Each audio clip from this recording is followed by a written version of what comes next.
LinkedIn. She stopped applying because she was just sick of it. She understood that her resume was just not alive. So she changed the approach by understanding that there's more that can be done. And you need to talk to more people to know that more can be done. The resume is just gone. Okay, so let's stop using it. It's just you apply, you wait, nothing happens. You're probably bored of me saying it because you're bored of doing it. You apply, nothing's happening. You're just creating this random document using most likely AI, and you're outsourcing your first impression to a robot. And it's the worst thing ever because these are some stats that you're probably going to be really intrigued by. Look, you've got three levels to your job search: application, 0.47%, recommendation, 44%, and invitation, 71%. You're stuck in the first phase, application. You make an application, there's 1,000 applicants, 200 are shortlisted, 5 are interviewed, 1 is offered. That's a 1% conversion rate. There's usually about 2, 3, 4,000 people applying, and then you're playing the lottery. So that's why the resume is dead. It's just not working. How do you get into recommendation? Well, you probably know by now that I talk a lot about networking and having conversations. The more conversations you have, the more likely you can get into recommendation phase. So why aren't you doing it? You're not doing it because you don't know how. You're not doing it because you might be introverted. You're not doing it because you might be afraid of upsetting somebody by asking a very direct question.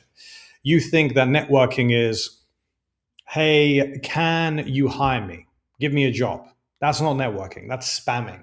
So you've got a real difference between networking and spamming, and then you're falling back onto the resume angle, which is, I'm really hoping that if I make a good enough resume using AI, that somebody will see it. And hopefully there won't be too many applications. Like if you really think about it, you go through applications and then you see some of these numbers of other applicants, especially on LinkedIn. It will show you how many people have applied. And on some jobs, you'll see 3, 4, 5,000 people.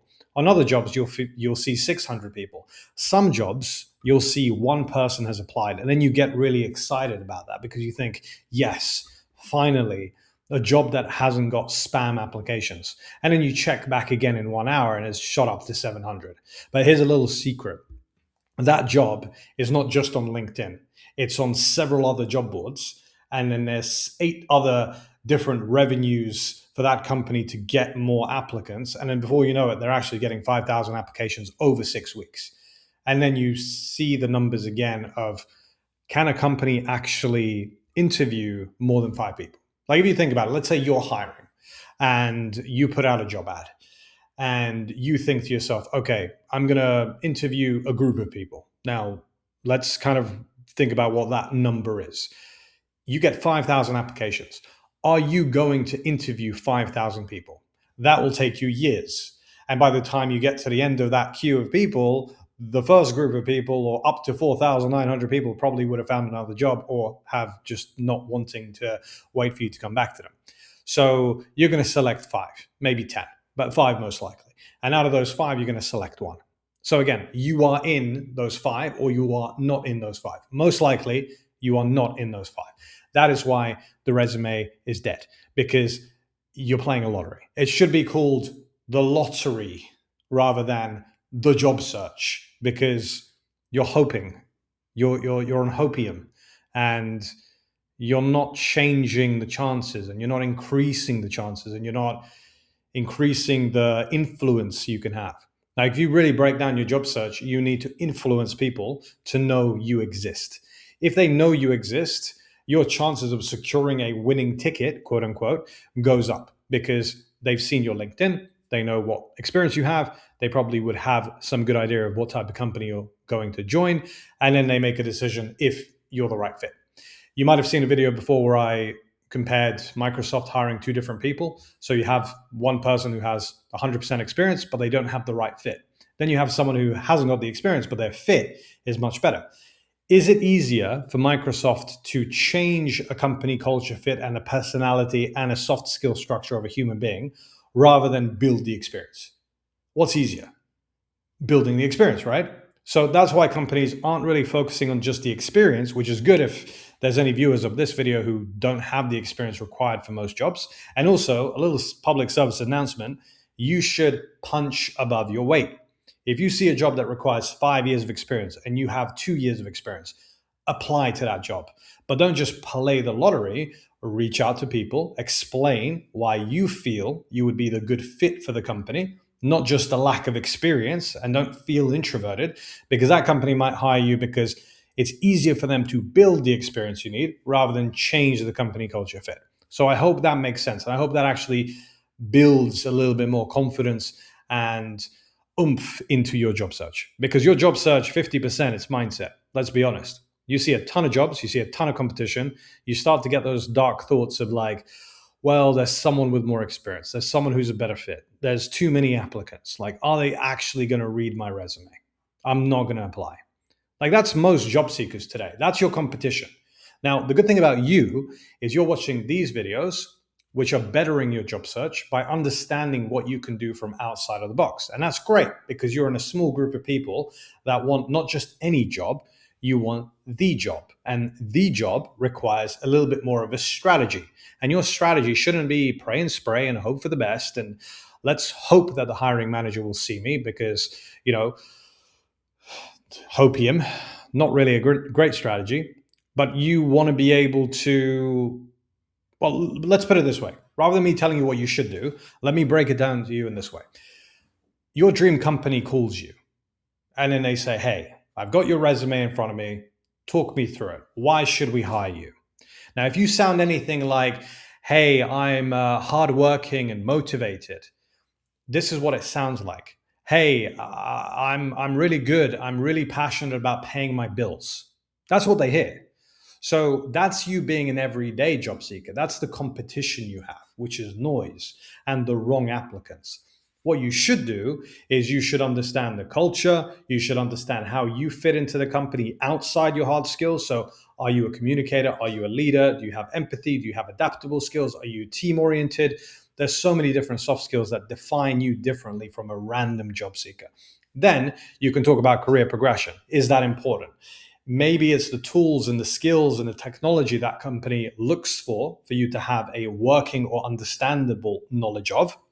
If it's AI and you're actually interested in AI, there's a ton of jobs right now which are having a bit of a midlife crisis of, hey, these jobs aren't just what they used to be. The skills are changing, but it's the AI nativeness that is actually applicable. If you're a job seeker and you just use ChatGPT and you use it like, hey, here's an email, break it down, and you compare that to a job seeker who understands Claude, ChatGPT, the differences, Gemini, and you just understand the future of AI, even at a basic level, you will have a much better chance to showcase that and be taken more seriously. Companies right now are thinking about outside of the box when it comes to applications. You need to be doing the same. The reason I've labeled this video, the resumes are dead, and you've got that really interesting thumbnail, is because that's the job market. It's not what it used to be. It's finished. It's kaput. It's not like the 90s where you apply to 10 jobs. Like people in the 90s, they used to print out their resumes on a A4 format, go into a place of business, hand it over, and they didn't just say, hey, here's my resume, call me back. They actually said, hey, this is the reason I want to work here. By the way, there's my resume. You can see this is my skill. That's my skill. I love this company. I love what you guys are doing with this. They actually sell themselves. That's what they used to do in the 90s. What we've transitioned into is, hey, I'm just going to let the resume do all the work because I want to outsource it to a robot. And if somebody calls me, somebody calls me. If they don't, then, damn job market. It's all tough. It is tough. But if you have a strategy, it's easy.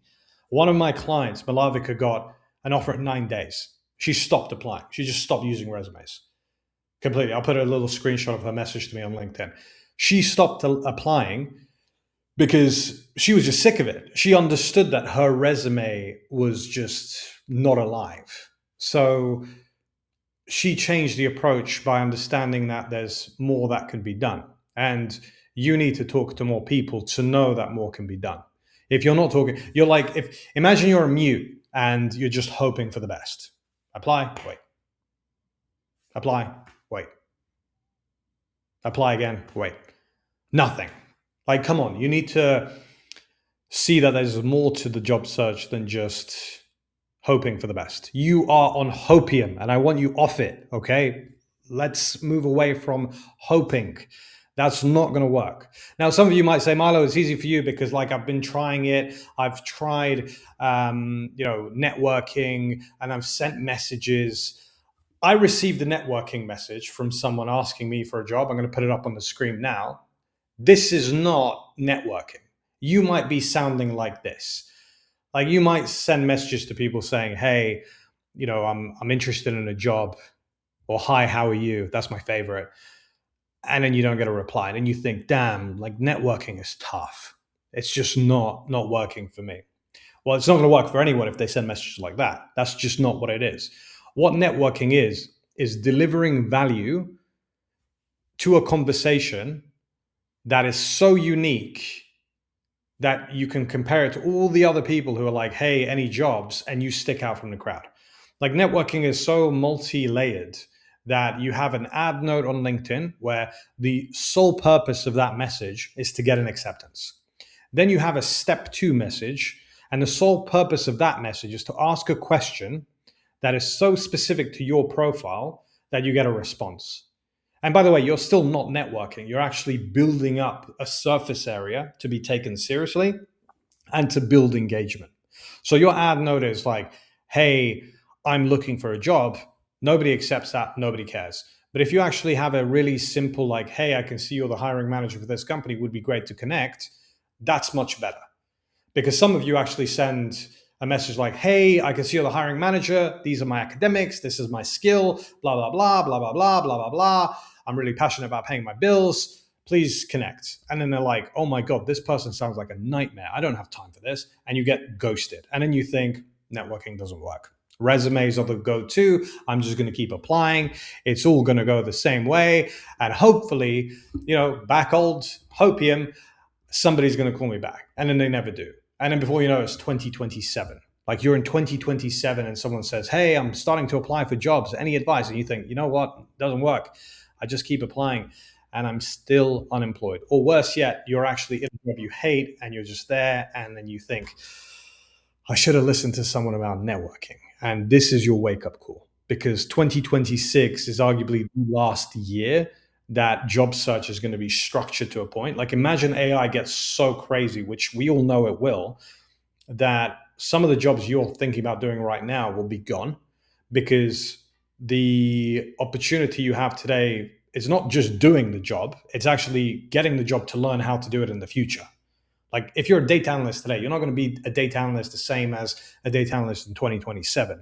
You're going to be a data analyst today to learn how to be a data analyst in 2027, because most of the tasks of a data analyst in 2027 will be automated, and you need to learn how that happens in real time in a company. So now's your last shot to do that, because that's going to move in a year. It's like moving 10 years in technology with AI. So it's going to be a completely different job in a year's time.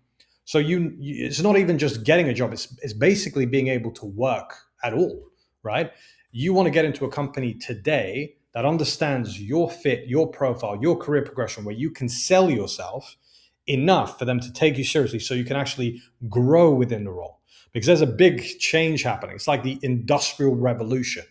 Companies are changing the way they operate. So some of these jobs are being phased out. And I can tell you the same thing in our company. We're using a lot more AI. Not ChatGPT, not Claude. I'm actually talking about our own AI within the company, where we have agents who do a ton of research on what's happening in the marketplace, where some of our researchers, we used to hire the research analysts. We don't even need to do that. We just hire one senior research analyst that will have 12 agents to do the work of 7 people. I don't need to hire 6 research analysts anymore. I just hire one. And then I have a ton of agents to supply that one with all the work that people below that person would do. So if that's you, let's say you're looking for a research analyst role, you want to find a company that's going to help you get to that senior research analyst position so you can get in on the ground floor to build up the skill that's going to be an AI native role, because jobs are changing. We all know that, right? Doom and gloom, There's not going to be any jobs in a year. I don't believe that. I just think jobs are going to be more specialized. So a company that used to hire 10 data analysts or 10 SDRs or 10 BDMs or 10 account executives, they're going to hire two because they want those two to be AI native. And this is the timeline it's going to take you to actually build that working knowledge. I can promise you that. And it's going to get a lot tougher. If you thought last year was tough, if any of my viewers, and I know quite a few are, haven't had an offer since 2025, 2026, and also April is the perfect time to do this. 2026 is a tougher year than 2025, but there's still hope. But if you don't have a strategy, if you don't use a strategy, it's just hopium. And we know how that works out. So get a strategy. Resumes are dead. Start networking. 100 applications, 0 interviews, 5 conversations, 1 offer. That's the slogan that I want to laser etch into your brain. Stop hoping. Start conversing. Get people to know you. Talk to them. And if you find this video helpful, like and subscribe. I'll do more. Comments below. Tell me I'm wrong. Tell me I'm right. Ask for a recommendation of other YouTube videos. I'm more than happy to do it. And I'll see you on the next one.